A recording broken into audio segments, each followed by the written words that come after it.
Let's visit the 90s all over again. Put on those hammer pants. This is Dope Nostalgia.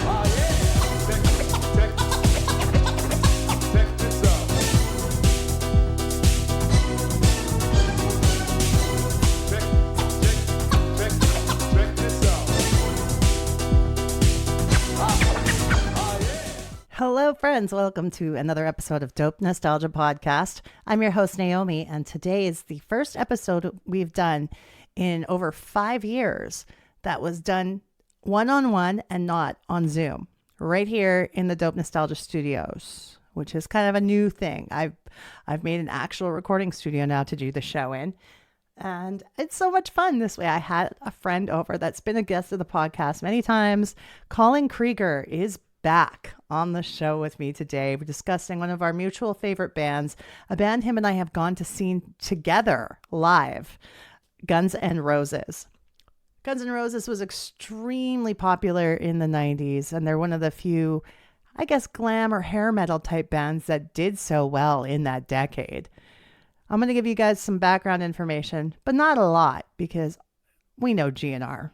Here you go, guys. This is your Wikipedia moment. Wikipedia moment. Please bear in mind that Wikipedia can be edited by anyone at any time. If I'm reading you the artist's bio, then you know it's information straight from the source. Guns N' Roses is an American hard rock band formed in Los Angeles, California in 1985 as a merger of local bands LA Guns and Hollywood Rose. When they signed to Geffen Records in 1986, the band's classic lineup consisted of vocalist Axl Rose, lead guitarist Slash, rhythm guitarist Izzy Stradlin, bassist Duff McKagan, and drummer Steven Adler. The current lineup consists of Rose, Slash, McKagan, guitarist Richard Fortus, drummer Isaac Carpenter, and keyboardist Dizzy Reed and Melissa Reese. Guns N' Roses heavily toured the West Coast club circuit during their early years. Their debut album, Appetite for Destruction, in 1987, supported by the same-named tour, failed to gain traction, debuting at number 182 on the Billboard 200 until a year after its release, when a grassroots campaign for the Welcome to the Jungle music video brought the band mainstream popularity. Welcome to the Jungle and Paradise City both became top 10 singles, with Sweet Child of Mine becoming the band's only single to reach number 1 on the Billboard Hot 100. The album has sold approximately 30 million copies worldwide, including 18 million units in the United States, making it the country's best-selling debut album, and get this, the 11th best-selling album, period. With their stylistic mix of punk rock, blues rock, and heavy metal, the band helped move mainstream rock away from the glam metal era of the mid-late 1980s. In addition, they are credited with revitalizing power ballads in rock. Their next studio album, GNR Lies, was in 1988, combined with an early EP called, what does it say? Live Shit Like a Suicide? I can't even read that. With new acoustic songs, and reached number 2 on the Billboard 200, sold 10 million copies worldwide, and included the top 5 hit Patience and the controversial song 1 in a Million. Adler was fired due to his drug addiction in 1990 and was replaced by Matt Sorum. The band's third and fourth albums, the first ones in the 90s, Use Your Illusion 1 and Use Your Illusion 2, recorded and released simultaneously in 1991, debuted at number 2 and number 1 on the Billboard 200 respectively, and have sold a combined 35 million copies worldwide. The Illusion albums included the lead single You Could Be Mine, covers of Live and Let Die and Knockin' on Heaven's Door, the trilogy of ballads Don't Cry, November Rain, and Estranged, which featured notably high-budget music videos. The records were supported by the Use Your Illusion Tour, a world tour that lasted from 91 to 93 and was amongst the most attended concert tours of all time. Stradlin abruptly left the band near the beginning of the tour in 91, replaced by Gilby Clarke. The punk covers album The Spaghetti Incident came out in 93 and was the last studio album to feature Stradlin and Sorum, the only to feature Clarke, and the last for Slash and Duff McKagan before their initial departure. While mostly well received, it was the band's worst selling studio album to date and was not supported by a tour. Work on a follow-up album stalled due to creative differences and personal conflicts between Rose and Slash and McKagan. They both left the band while Clark and Sorum were fired.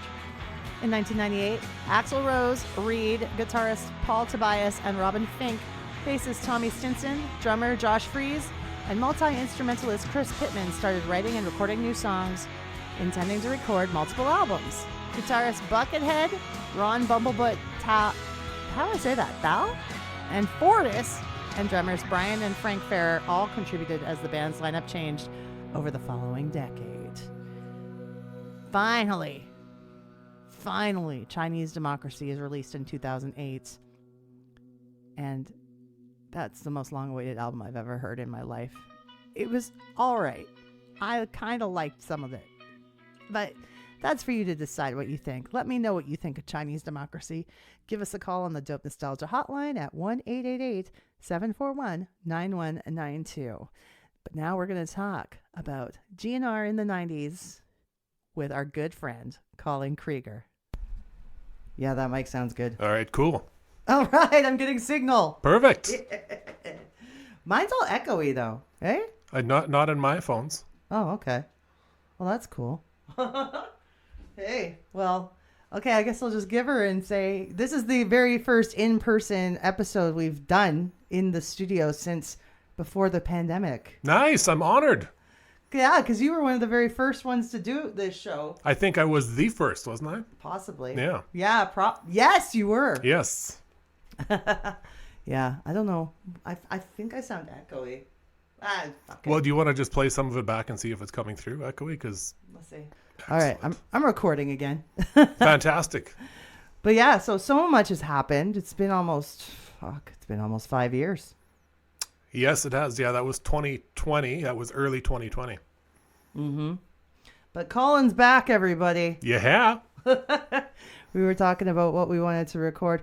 We were thinking about Guns N' Roses now. They are the most dangerous band in the world, or they were before senior ages. Wasn't that supposed to be the Rolling Stones? Aren't the Rolling Stones the most dangerous band in the world? Danger to themselves, maybe. Well, you know what? You don't want to fall and break a hip on the way to the stage, because would not be good. Well, GNR's almost there too. GNR is getting up there. Yeah, absolutely. Yeah. What else has been going on with you? Not too much, just settling into life and working and keeping my head down and not happy that it's wintertime and, Yeah, since it's your first time visiting the new place, you made a comment about the Tushy, which I thought was fucking great. In this bathroom, we have a Tushy. If you don't know what that is, it's a bidet. It's an attachment bidet. Yeah, when you say I made a comment about the Tushy, just clarify that's not a Me Too statement. I was talking about the toilet. If you don't have a bidet attachment, trust me, it's going to change your life. Do you have one? I don't. And as I was standing in there, I was just like, yeah, it would be totally inappropriate to try it, but I really want to. It's incredible. It really is. I don't go poop anywhere but home if I can help it. Well, I can help it. I think most people are probably like that. But it's even better this way. Yes. Sometimes you got to go on vacation, though, and then you have to poop somewhere else. But, if you can just poop at home, get yourself a bidet, man. In the summertime when I was coming back from up north, I was up north working and I had to stop at San Gudo and have a poop, and I still don't feel clean from that. So, yeah. Where's San Gudo? San Gudo is, would be about like 30 or 40 minutes this side of Whitecourt. Oh. Yeah. That's such a California name for Alberta. I suppose so. San Gudo. Mm-hmm. Yeah, I don't know what that is, but it's been there forever. We were driving through California one time and went through a town called Los Banos. Los Banos? Isn't that the bathroom? The toilet, the yeah. Toilet. Now, you Californians correct me if I'm wrong, but I think it's the toilet. Everyone we met there was a turd. Now, when we talk about Guns N' Roses, I didn't do a lot of history because it's a band that I remember very well, and we've gone to a GNR show together. You and I have, yes, yeah. And we were both big fans as teenagers, right?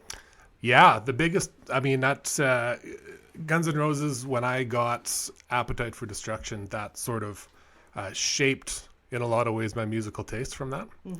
And yeah, that was 1988, and I would have got that in early 1989, and I wore that thing out. That tape, I remember, cassette tapes were wonderful, weren't they? There was one part that had a little waver in the tape where it was right in the middle of Rocket Queen, and it went boom when it passed it. And every time I hear that song to this day, I miss that little warble. Like that's how much of an impact it made on me.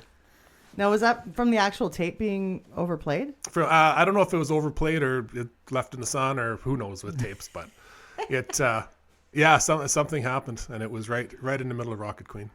Back then, it was so devastating to leave, like, either have something happen to your cassette, get all garbled up, or even just, for some reason, your vinyl out in the sun.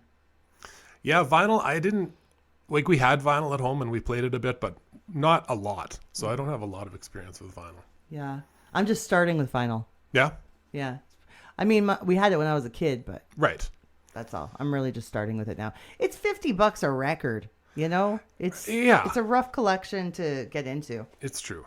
I think vinyl, one of the things that's a selling feature is the large space, like the physical space on it. You can have the album art and you can have all that kind of stuff. Like, for example, in my bathroom at home, my bathroom art is all LPs. Yeah. So cool. Yeah. See? I got to come visit. Yeah. Check out the bathroom, the Los Banos. The rock and roll Banos. Yeah. But... So, yeah, generally the band, you know what I thought about today? I was like, they actually didn't have that much of a catalog. They didn't release that much music, and they're one of the biggest bands on earth. It's true. And I mean, a lot of that had to do with, I think Axl worked fairly slowly. And, well, I mean, we'll get to Chinese democracy in a minute. But so, I mean, Lies was basically the first thing. They self-released Lies, and then they re-released Lies. And Appetite, did Lies... No, Lies came out after Appetite? Yes, it did. It did, right. It came out in 88. Which Appetite did as well. Appetite came out in 87. 87, okay. And yeah, so Appetite had hit huge, and then Lies came out, and I remember a lot of people I knew, they didn't like the acoustic side of it. Like, what kind of pussy music is this? I mean, it's ended up being legendary stuff, of course. And then, yeah, there was a big break until what at the time felt like a big break until Use Your Illusions. Yeah, in the grand scheme of things, it was only 3 years. 3 years. I think 92 was Use Your Illusion. 91.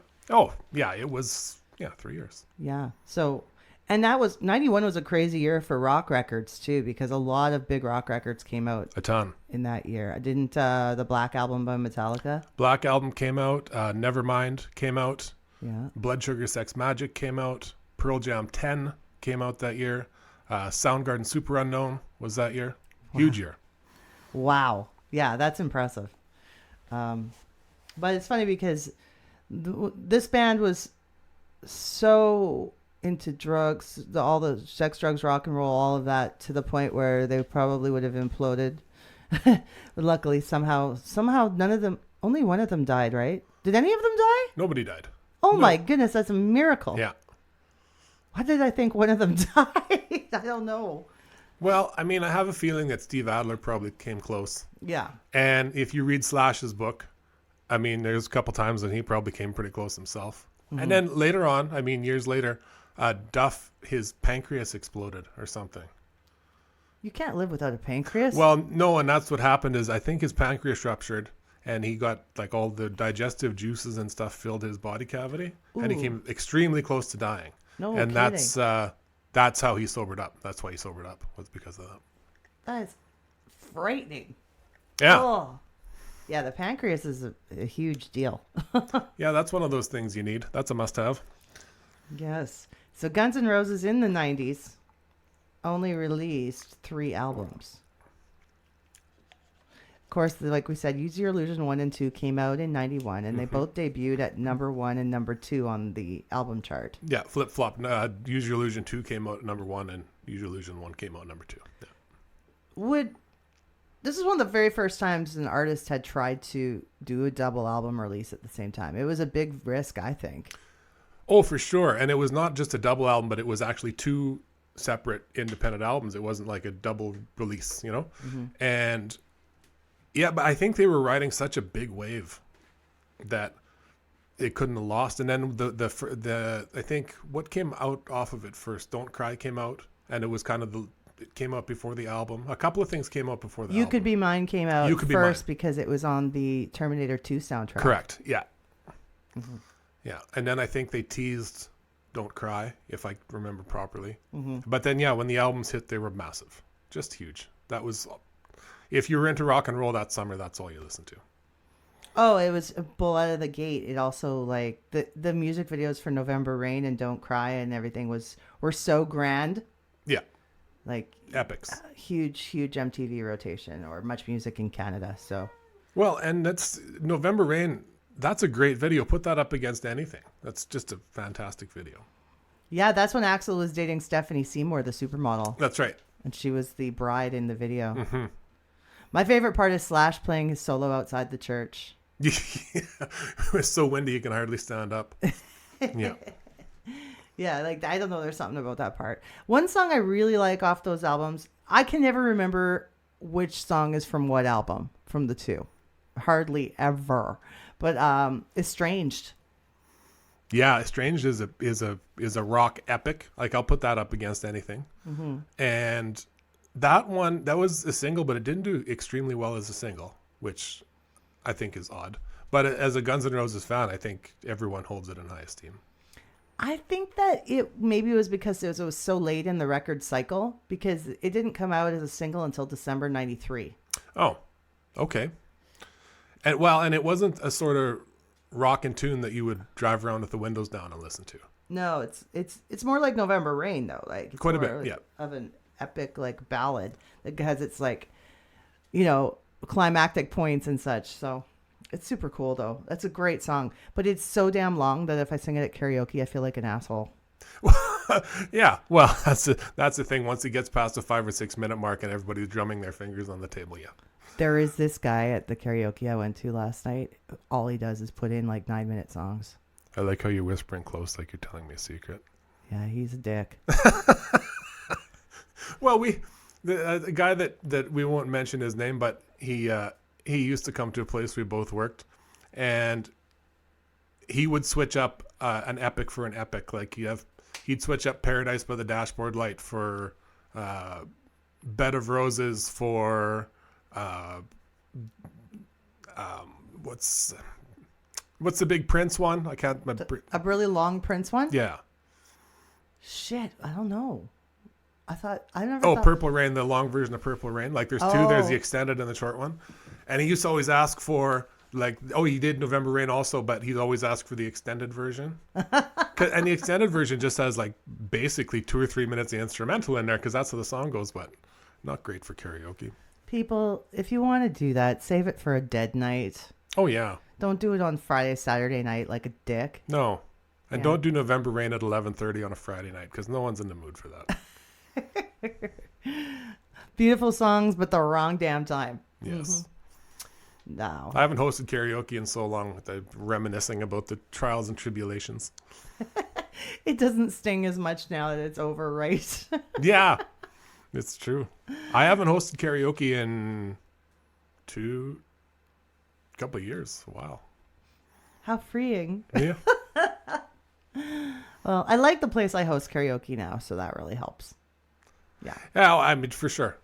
But you're still going to get drunk assholes.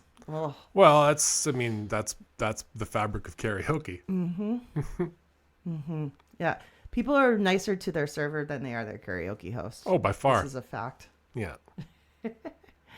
All right. So obviously that huge album cycle for that. Another cool fact about that Don't Cry video was Shannon Hoon. Yeah, Shannon Hoon was in the video. And that was before Blind Melon broke big. Yeah, no one knew who he was. So he must have been like an old friend of the band. He and Axl were buddies. I don't know what the exact circumstances were, but they were friends, yeah. Then the other album they put out that year was the Spaghetti Incident in 1993. Yes. And that one takes a lot of crap, but I like that one. It was meant to be like a punk covers album. Yeah. I wouldn't say all the songs on there were punk at all. No, I mean the lead single was "If I Don't Have You," which is that's and I think it's a good cover of it, honestly. Mm-hmm. I don't know. I there's not a lot on that album that I don't like, and I know I'm in the minority because a lot of people consider that the weak sister, but I like it. I think it's great. I think it's a great concept, and I think they did a lot of those punk covers well because Duff was a huge punk fan. Mm-hmm. I only think that they got flack for it, maybe more so because they broke up shortly after they put that album out. Just about immediately after, I think. Yeah. Let's go back to, before we get into the spaghetti incident, go back into our own experiences, because I believe, how many times have you seen GNR live now? 3. 3? Okay. The first one? 92. Yeah, I want to say it was 92 or 93. Might have been 93. If it's the same show, it is the same show I went to, I think. It's got to be. Yeah, and it was at the end of the world tour, about the end of the Illusions tour, and they called it Dust and Bones because they scaled it down a bit. They did. Yeah. And yeah, that was amazing. They were in their prime. That show was unbelievable. Still to this day, one of the best shows I've ever seen. Most memorable. Brian May opened the show. I remember that. Yes. From Queen. So it was cool to see a legend like that too. It was, but at the time I didn't really know much about him. I don't know, what was I, 13, 14, something like that. And I didn't know, like, who's this guy with the afro? Get him on. Where's Axl? I mean, I knew who he was. I think he was doing a lot of solo material that night. Probably, yeah. I don't recall any Queen songs, but like that was how many years ago? I don't really remember. I remember he did Tie Your Mother Down, and that was the only one that I'd recognized at that point in time. Ooh. Yeah. It was good, though. No, if I could go back and pay more attention to Brian May, I definitely would. Oh, yeah. Yeah. But we couldn't video anything back then at a concert. No. Which I'm a big fan of, not putting the camera away and just enjoying the moment. But I also like to be the person who documents the moment too, because I like to watch these things later. For sure. And I did that actually with this last time I saw GNR just, what was it, 7 months ago? No, would have been almost a year ago now. Mm-hmm. Yeah, I pulled the phone out, put the phone away, pulled the phone out, put the phone away. And now when I watch it, it's just getting going and then it ends. I'm like, oh, what were you doing? But I was trying to enjoy the show when it's happening. I'm trying to master the whole filming what's happening, but looking with my own eyes at the stage at the same time. Yeah. I mean, and then my video sometimes looks stupid because things are cut off. And whatnot, yeah. But right. I'm trying to be like in the moment. Mm-hmm. Well, I think it's important. You can watch all the live video you want on YouTube. You can only see it with your eyes just the one time. Mm-hmm. And I have to say, this last show that I was at, I was like from here to the wall. I was 10 feet from Slash. Awesome. It's right planted right in front of Slash. And I thought, I will never in my life get a chance to watch this guy play guitar that close. Mm-hmm. So yeah, we were so close. If he'd have leaned out and I'd have leaned in, we could have touched hands. Like, it was that close. That's pretty incredible. Unbelievable. Yeah. No, I'll never forget that. Yeah, the second GNR show. So we both went to that one. Then they reunited in 2016, and they came to Edmonton once again at the stadium in 2017. Oh, you went to the 1983 show also, yeah? Yes, I did. Okay, great. I did, yeah. Did you get good tickets for that one? Not really. They were kind of nosebleedish on the side of the stage. But you were there. I was there. Yeah? It was super cool. Super cool. And I wasn't really allowed to listen to their music. Like, it was kind of really frowned upon. Oh, so you were there on the down low. I pulled some shady shit with my mom to get those tickets.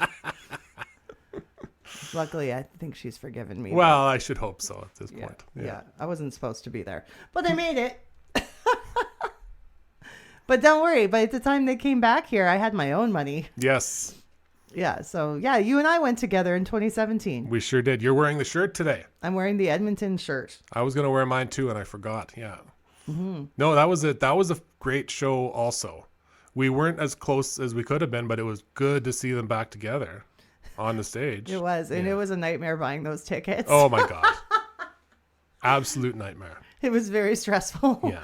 And because we were trying to find money from certain bank accounts and put them in other bank accounts or something like that. We were trying to shuffle money around so that we had enough to buy two.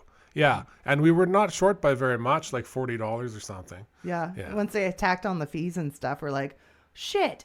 Yeah. I even bought the fan club membership for that. And I did that when I bought for this last show. And that's such a bullshit thing. It's not worth it. Sorry, but that GNR fan club is a bullshit thing. I got a couple of enamel pins from my jacket out of it anyway. So, Oh, it's lame, isn't it? Oh, well, yeah. No, it is a bullshit thing. I mean, you can get pre-sales from in other ways too. And then, this last one, what pissed me off is that then they released a bunch of tickets like 2 weeks ahead. And I wouldn't have had to do anything, and I could have bought a ticket 2 weeks ahead. But as it was, I bought one of the packages, like I don't know what they call it, live and let die package or whatever. And basically, I got a plastic bag with like laminate and a couple of junk, a deck of cards and some shit in there. Oh. And the deal was that you could get first in line. So the minute that they opened, you could run up there and stand right by the rail, which is fine. But that was like 4 p.m, and I wasn't going to do that. I thought I'm tall enough and I can probably get close. And it was when I got there, I just walked down to the front, and there was 2 people in front of me to the rail, and I wouldn't have wanted to stand closer than that anyway. So I'm not even going to tell you how much I spent on that ticket because it hurts my heart, but lots. You don't have to tell me. No. But you don't. If I ever told you how much I spent on a New Kids ticket, you'd die. You would die. Actually, the one I'm buying for the Vegas residency will officially be the most expensive ticket I've ever bought. Wow. And what's that going to get? You're going to get super close? I'm basically going to be on the stage almost, like so close. It's like they're there and I'm here. They're here. Wow. There. But yeah, worth it. It'll be amazing. These experiences are worth it, I think. Yeah. Well, I mean, that's with this last GNR show too. I thought there's really no one else I would do that for. Like that's, yeah. I would have done this for Bon Jovi back in the day, and I have seen Bon Jovi in front row, so check mark, mission completed. Yeah. But like, not now. No. I don't think I don't know. I mean, if the opportunity came to see Bon Jovi in front row, I might take it, but it's really hard to listen to him sing now. Well, yeah.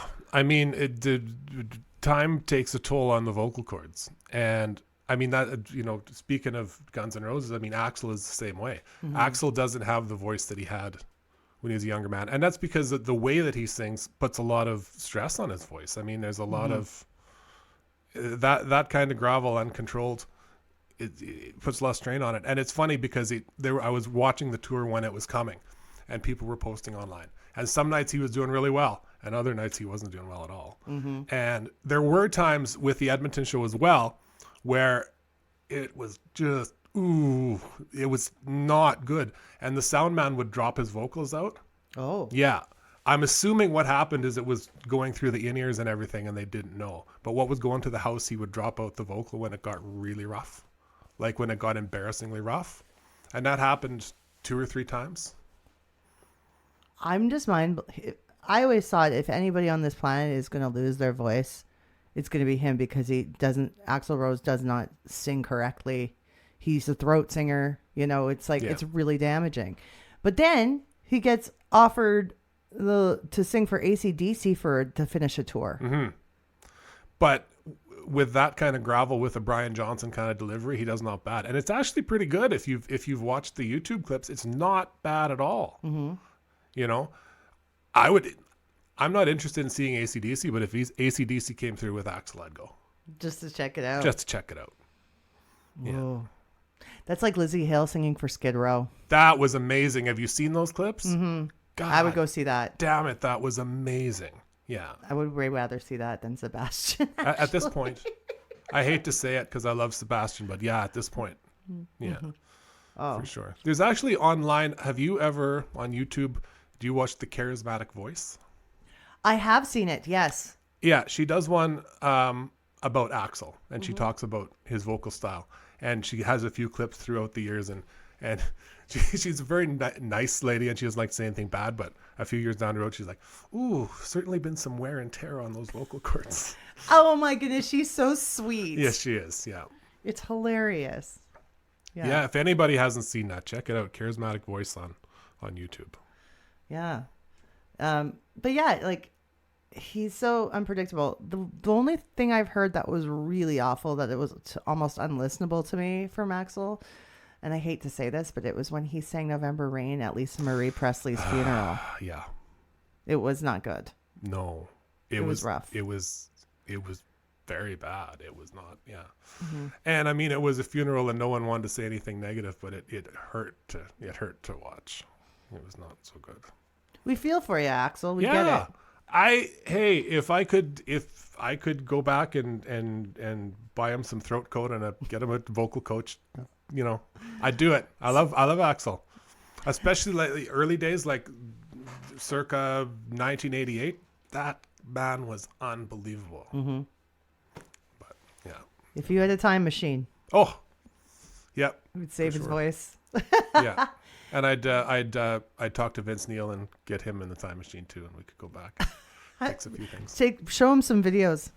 Bring your cell phone with you, so he goes, "What the hell is that?" Well, yeah. And then show him some. It probably wouldn't even work. Probably not. He'd be too drunk. But no, not that. But the phone probably wouldn't work. Oh, the phone wouldn't work. Yeah.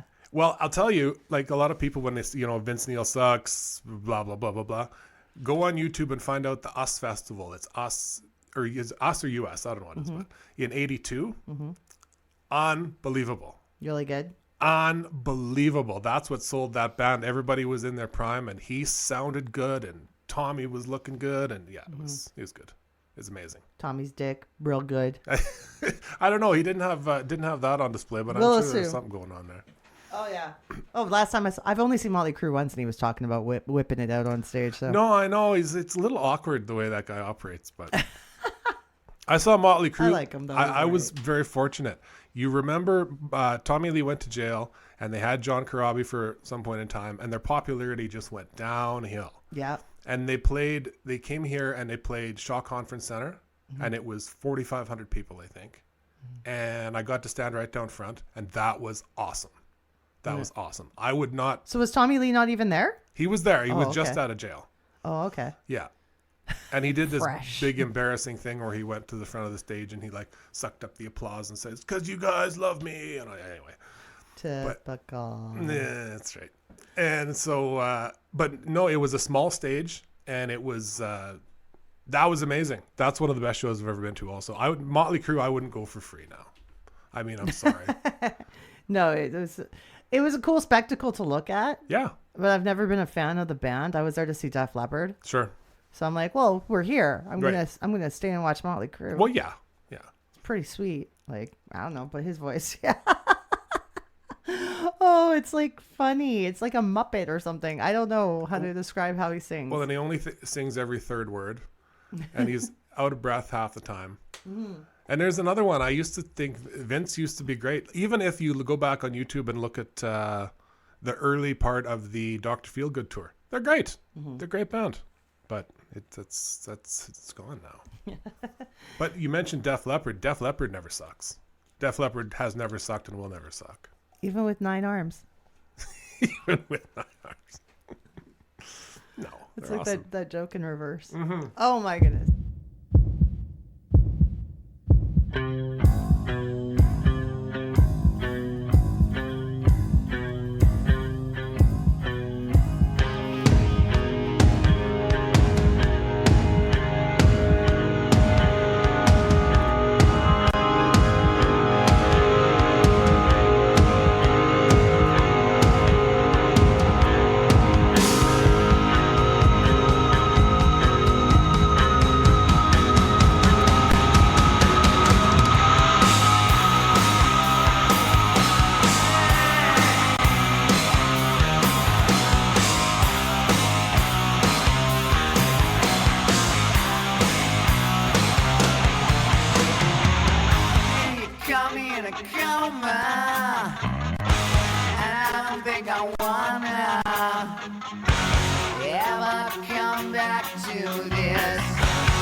I'm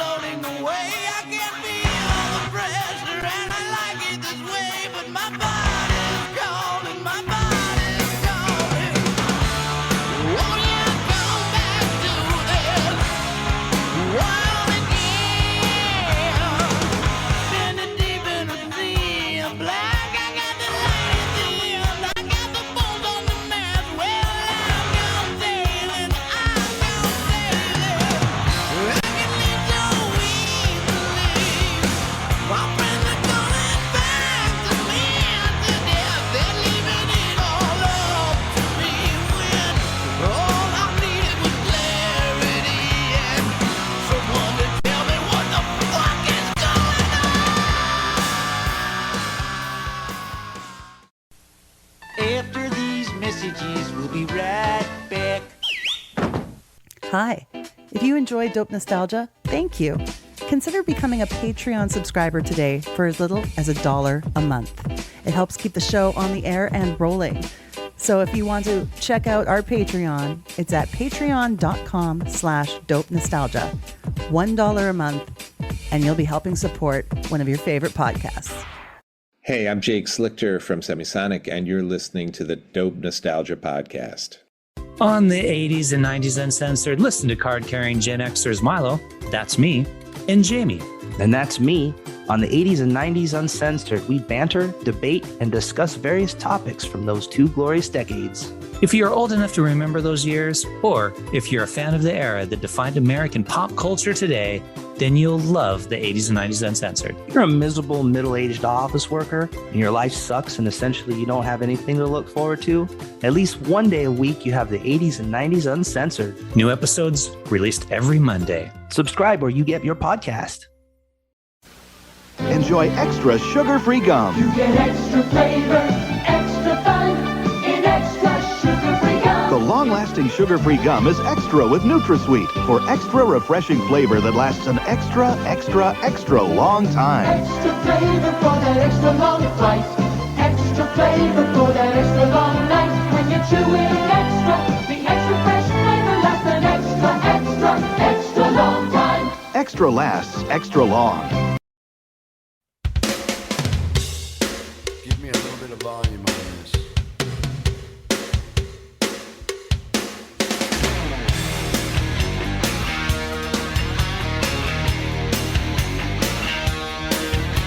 I'll bring a soul shaker. I've been told about you. A steamroller, midnight soldier. What they've been saying must be true.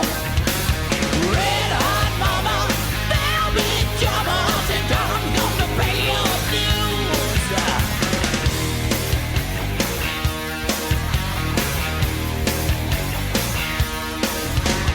Now you're messing with a son of a now you're messing with a son of a bitch. Now you're messing. The spaghetti incident, I'm looking at the page of it, and underneath it on Wikipedia, it says, not to be confused with the Linguini incident.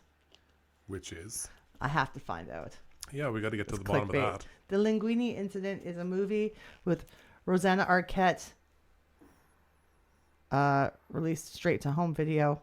All right. And David Bowie. David Bowie. David Bowie and Rosanna Arquette were in a movie called The Linguini Incident. So I might check that out for Bad Movie Club. That can't be a good movie. I wouldn't think so. Marlee Matlin's in it though, and she's cool. Yeah, but she's done some lower budget stuff too, so that doesn't surprise me. But David Bowie, what's he doing there? He's screaming in the picture.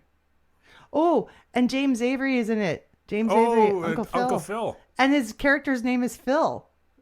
Well, all right. Back to GNR. Uncle Phil. So Spaghetti Incident was also like, I think the band started unraveling at this point because Izzy Stradlin was gone. They replaced him with Gilby Clarke for that album. Who was great. You know what? I got no problem with Gilby Clarke. I thought he was great. Yeah, he was great. He had a good head on his shoulders. I don't think he was like crazy and fucked up like the rest of them. No. Yeah. But it was also the last album that featured Slash, Duff, and Matt as well. That makes sense. Yeah. Because, well, what did I like off this album? I'm going to look at the track listing. Of course, I did like Since I Don't Have You. I thought it was all right. Oh, yeah. It's a cover of the Skyliners song. Yeah. So that's like an old 50s classic. From the 50s, yeah. Down on the Farm was on that. Yeah, that's one. They keep playing that. They still play that one live, and I don't know why. I don't understand. And actually, when they do it, he puts on this stupid English accent. Everything smells like horse shit down here on the farm. Like, why? Why do you do that? Oh, they mash up T-Rex song with Soundgarden. Buick McCain, Big Dumb Sex. I didn't know Big Dumb Sex was in that as well. But Buick Apparently. McCain is on there. Yeah. I don't remember that at all. I really didn't like this album when I look at the track listing. I can't see what you're looking at there. Can you tell me a few there? New Rose Yeah, okay. by The Damned. Yeah. Human Being by New York Dolls. Yeah, that wasn't great. Raw Power by The Stooges. Raw Power was good. I thought that was a good cover. Ain't It Fun? I liked that one. Dead Boys. Yeah. The one we just talked about. Hair of the Dog wasn't too bad. Hair of the Dog, I think was good. Pretty damn good. By Nazareth. I'll I take agree. that over the original. I actually like how he sings, son of a guy, oh, I'm messing with a son of a bitch. Yeah. Attitude by the Misfits. That was all right. I've seen him do that one live, and that's not bad. Black Leather, Sex Pistols. Yeah. You can't put your arms around a memory, Johnny Thunders. Okay. I love Duff. I think he's a talented guy, but when when he sings, it makes my heart hurt a little bit. So can't put your arms around a memory. I don't get it. Duff, if you're listening, I love you. Don't go away. But I'm glad your pancreas is okay. Your pancreas is okay. I Don't Care About You by Fear. Yeah. That one wasn't bad, I guess. And Look at Your Game Girl, Charlie Manson. Yeah, that was just trying to get some publicity. It was a stupid song. And it was hidden. And these are the shortest tracks they've ever done on an album because they're like 2-3 minute songs. Well, they're all punk tunes. Exactly. Yeah. Yeah, no, I wasn't a big fan of this thing. But no, as GNR albums go, no. But that is the last one that I can say that I liked. Mm-hmm. I mean, did a lot of people talk about Chinese democracy, and I was not a fan of it. We're going there. Yes, because that's the album that took 25 million years to write. Yeah, how many years did it actually take? Like, what are we looking at? The Spaghetti Incident was 93, and Chinese democracy was 2008. 2008. So what's that? That's 15 years. Mm-hmm. Well, they kept always saying, though, it's around the corner, it's coming, it'll be this year, it'll be that next year, and it just never. So when you put up that much hype for an album, it kind of makes it underwhelming. Like, how can you live up to that hype? Well, sure, and it was Axl still had real good pipes for that album, but none of the songs had a hook to them. That didn't have that real anthemic quality. That like when you think about like Paradise City that makes you want to throw your hands in the air, and nothing on Chinese democracy did that. Let me think here. Now, I liked the song Better. That was a good song, and Madagascar was a good ballad. Do you remember them? Vaguely. Okay. Other than that, it was kind of underwhelming for me. But I liked a couple songs. Well, it was still good to hear Axl do something. It was good to hear Axl do some new stuff. But, I mean, I probably listened to that thing once through, and then here and there, and haven't picked it up since. Well, it brought us the gloriness that is Buckethead. Yeah, I'm okay with Buckethead. He's a weird motherfucker, but he's cool. Sebastian Bach sang backing vocals on a track. So that makes sense. Well, him and Axl have always been pretty tight, hey? They're good buds. Yeah. A little known fact about the song Coma from Use Your Illusion 1 or 2, I can't remember. But a lot of audio techs use that at concerts to figure out the sound in the room. Oh, really? You'll notice that, especially at rock shows, the song Coma is played before concerts sometimes. I wonder what part of it specifically. I don't know. I think they said it's some kind of a song that has all the variables they need to sound check a room. Oh. Well, Yeah. I suppose that makes sense. Coma's all right. Speaking of that, this is just throwback trivia. That first GNR show that was here in '93, they played during the intermission. They played Alice in Chains' "Dirt" in its entirety during the intermission, and I was completely unfamiliar with it, never heard it before, and I made it my mission to find that album, and that's one of my favorite albums to this day, and that was my first exposure to it. It's incredible. Yeah, that was my first Alice in Chains experience. Was that album too, but not that concert. Right. That's not where I heard it first. Anyway, it's fantastic. Yeah. Then I listened to the rest of their catalog, and I was like, Pearl Jam who? Yeah, no, that's my feelings. Yeah. I know I'm doing this in a weird order, but I'm like, well, since we went through the tracks of the other albums, maybe Use Your Illusion 1 and 2 we should check out. Sure. Right Next Door to Hell. Don't remember it. Oh, I remember it. That was never one of my favorites. Dust and Bones. Again, that's another Duff vocal. I didn't think that one was great. Live and Let Die cover was pretty good. I don't know. I'm in the minority, I know, but I didn't love it. Don't Cry, of course, is amazing. Of course. Don't Remember Perfect Crime. Perfect Crime. God damn it, it's a perfect crime. No? Nope. Okay. Oh, You Ain't the First. I remember that. Isn't that Duff singing? Yeah. But that one's, I like that one. Bad Obsession was all right. Yeah. Got some good harmonica in there. True. Some Teddy Zigzag Big Bag Andriatus. Back Off, Bitch. Yeah. Double Talk and Jive. Get the money, motherfucker. I'm skipping the ones y'all know. The Garden I liked. Yeah, Alice Cooper was on that one. I didn't realize he was on it until I looked at this. He's the gypsy with long hair, and no one seems to care. That's Alice Cooper. Garden of Eden was all right. I thought that was crazy, man. That was a weird video. Yeah. It was just one shot, one take of them being like fisheye camera. Yeah. Yeah. Don't Damn Me. That's a great one. Yeah? Yeah. I got to check that one out again then. Yeah, Don't Damn Me is one of my favorites off those albums.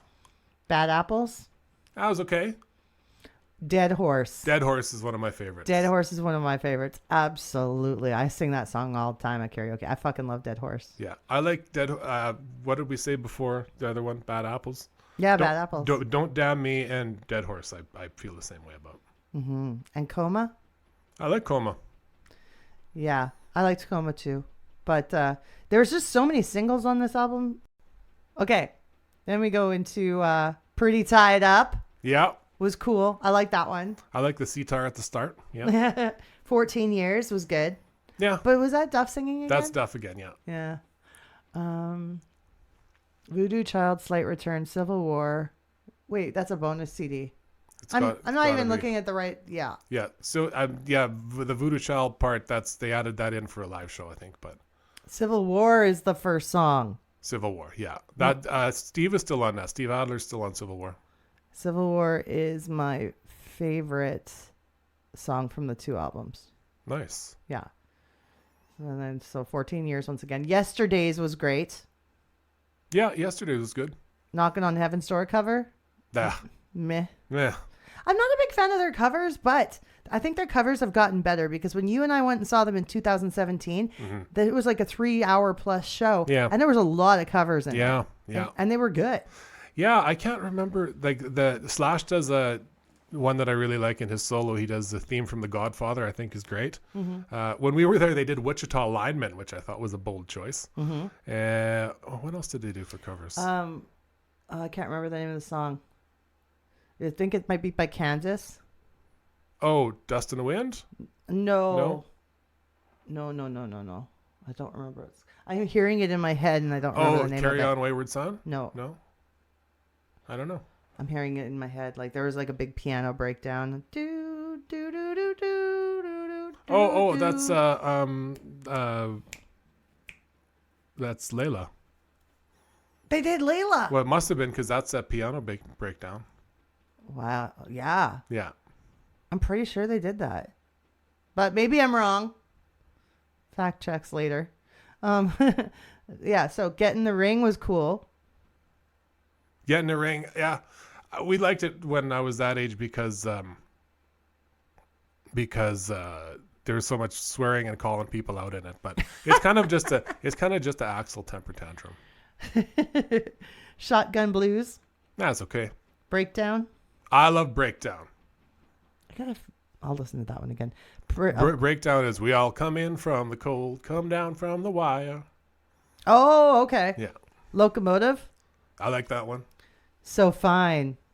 I guess. Could you be so fine? There again is Duff. My friends always come through for me. Yes. That was so funny. Estranged, we've mentioned. You Yeah. Could Be Mine, Don't Cry, and My World was a weird song. That was a drug trip before drug trips. Yeah, I don't know. Yeah, it was acid. It was crazy. But yeah, that's pretty much the track listing of everything they did in the 90s. And if this band could get back together, anyone can get back together. Absolutely. There's no reason not to. Thus, it was the Not in This Lifetime tour. Yeah. Mm-hmm. I pulled up this Reddit. Now, we all know all truth on the internet comes from Reddit, right? Of course. And it said, what obscure GNR facts do you know? So I want to read some of them here and see what you think of this. I wonder how much of it's true, but Duff claims that he used to drink a half gallon of vodka a day. I've heard that, yeah. Slash was the original frontrunner to be lead guitarist of Poison before it went to CC DeVille. That is true. Wow. Actually, I'm gonna back up to that Duff thing just a minute because I thought of something that I want to throw out there. Tommy Lee, when he just got sober this last time, because they always go on and off the wagon, he claims now that he was drinking 2 gallons of vodka a day. How much is that in liters? A gallon is 4.4 liters. How could that be possible? That's not possible. That's 10 bottles of vodka a day. There's no way.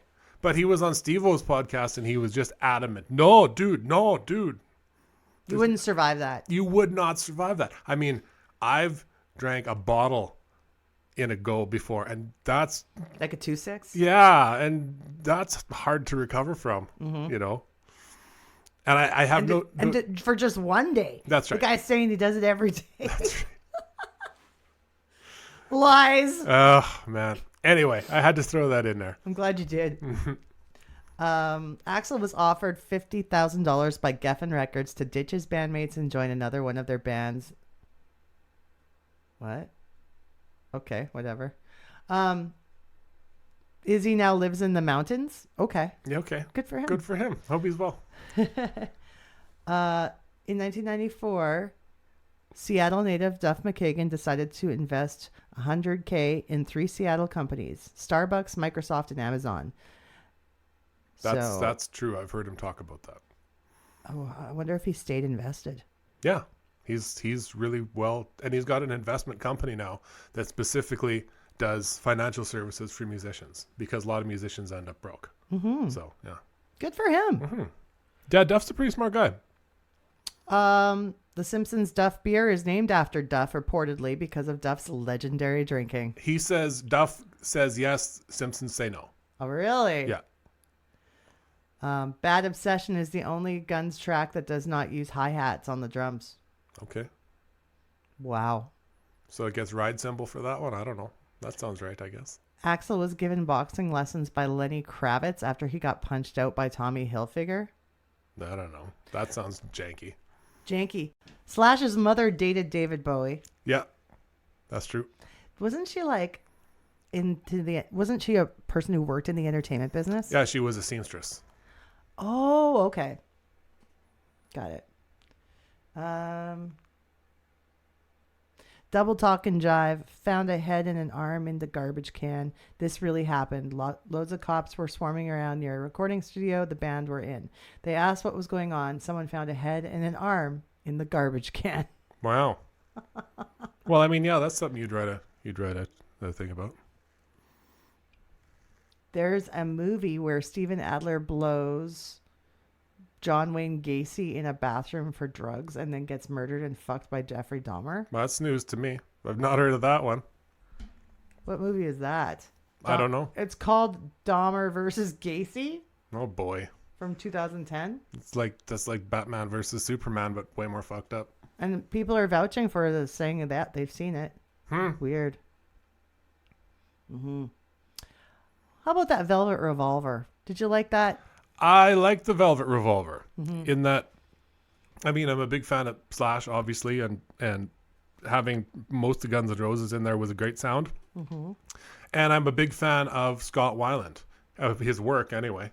And I thought he was a great frontman. I thought he was a great vocalist, and I think it was a good project. And it had a couple of, I thought there's a couple singles that were great. There's a couple singles that were mediocre. Mhm. The album itself, I mean, not one of my favorites, but I thought it was good. Oh, I had a few songs on there I really liked, like "Loving the Alien," and that's a more of a ballad, but I don't know why that one stood out to me. I liked it. Yeah, and what's the one I'm thinking of? She Builds Quick Machines. Is that the one? Is that Velvet Revolver or is that STP? I can't remember. But yeah, no, there was a couple that were great. I'm glad it wasn't Sebastian Bach who was the singer. I heard that might have been a thing that could have happened. Well, I don't know if you've heard much lately, but they're talking about the Skid Row reunion, and Sebastian's all about it, and all the other guys in Skid Row are like, no. And they said, we've been offered so much money, and it just is not. We're not doing it. It's just not worth it. Yeah, he's that annoying. He's got to be, I guess. He's really good to his fans. Sure. But he is an annoying person. Oh yeah. Yeah. No, it's hard to listen to. So dramatic. Him. Oh yeah, and very self-centered, and he's kind of like a man-child. I think. Like I remember, when did I see? Was it on Steve-O's podcast? I don't know, somewhere. But they went into his house, and his house looks like, you know how you decorated when you were like 20, 25, and you're like he's the guy who has gold records in his living room and stuff. Like, whereas most stars of his vintage and his caliber, they have a room for that, but their house is their house. It's not a shrine to them. Yes. His is a shrine to him. Makes sense. Yeah. No, you got to do stuff like that in your office. Well, absolutely, and then that's what I mean. Is there's a place for that. Yeah. No, it's good. He also, I think he has a huge Kiss memorabilia collection too, doesn't he? He does, yeah. Yeah. When he went to the final Kiss show, they talked to him there, and he was bawling his eyes out. He was so emotional. Oh. Yeah. Now it says here, Axl was the one who left the GNR partnership in 1995, and that Slash and Duff never did. He just created the new one. He created a new Guns N' Roses legally, apparently. Yes, and he kept the name. He created New Guns N' Roses, kept the name, and they just weren't a part of the New Guns N' Roses. But he had rights to the name, so that's what he did. Yeah. According to Slash, anyway. Slash and Duff. Duff was the last known person to see Kurt Cobain alive. Wow. That's interesting. That's a huge thing to say. Someone said that's not true. Cobain met with one of his friends, actually the guy who got him the gun. He was spending at least a week with this guy until he killed himself. No shit. So that's probably bullshit then. Okay. Yeah. Axl was the voice of the radio DJ Tommy the Nightmare Smith on GTA San Andreas station KDST. Wow, that's cool. For your gamer friends out there. That's very cool. Yeah. I think that wraps it up nicely. Oh, well, if before we wrap up, just a couple more things. Okay. Have you heard the new stuff, like the new stuff from the last couple of years? No. All right. Well, they've got a couple. One is called The General. Okay. And there's another one. Hold on. But if you check out The General, it's not very... It's a bit weird. It's Axl's voice is not what it was anymore. Hold on. Let me just go to Spotify. It's got all the stuff on there. Okay. And it's worth listening to, but he's got a lot of production on his voice, and it's slow in the way that I think he was trying to recreate like another Estranged or something, but it just didn't work. So yeah. So let me just see if I can get the names of those songs here. And I don't think that I can. No. Oh yeah. Okay. The General, and there's one called Perhaps. Are you familiar with Perhaps? No. Perhaps is actually a good one. It's Perhaps came out in 2023. General as well, 2023. Okay. Yeah. Then there's another one called Absurd. Have you heard that? No. Absurd, I haven't heard anything new. Absurd is in 2021, and that's another one where he adopts an English accent to sing. Why? Yeah.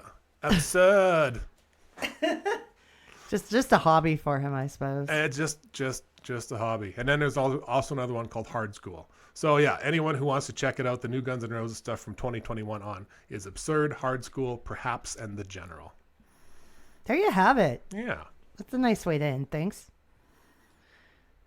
But yeah, I still see this band live, that's for sure. Absolutely. Axl vocal problems or no, I will do it. Because Slash is still as amazing as he ever was. Mm-hmm. And, I mean, Duff as well. And the new folks in the band, I don't dislike them. The drummer that they've got now, his name is Frank. Frank Ferrera, I think his name is. Mm-hmm. And he's great. He's not, I think he's more like Steven than Matt. Yeah. And I would have liked to have seen Steven on the tour, but he apparently it's untenable. He's not stable enough for the whole tour, which I suppose makes sense. They've also got a keyboard player. They've got Dizzy, of course, and they've got a girl who just like keyboards and tambourines. And shout out to Melissa Reese. That's right. That's right. How did you know her name? Because it's in front of me on Wikipedia. Nice one. I was waiting for you to say it. I was just waiting. I was like, Melissa, we love you. Fantastic. Yes, she is.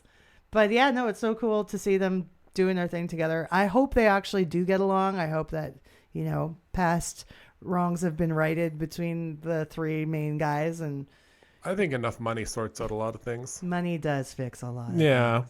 things. Thank you, Colin. Thank you, Nomer. You can follow Dope Nostalgia on Instagram at dope_nostalgia and YouTube at Dope Nostalgia Podcast. Call and leave a message on our voicemail toll free. The number's 1-888-741-9192. This podcast is licensed by SOCAN because we believe that artists should be paid for their work.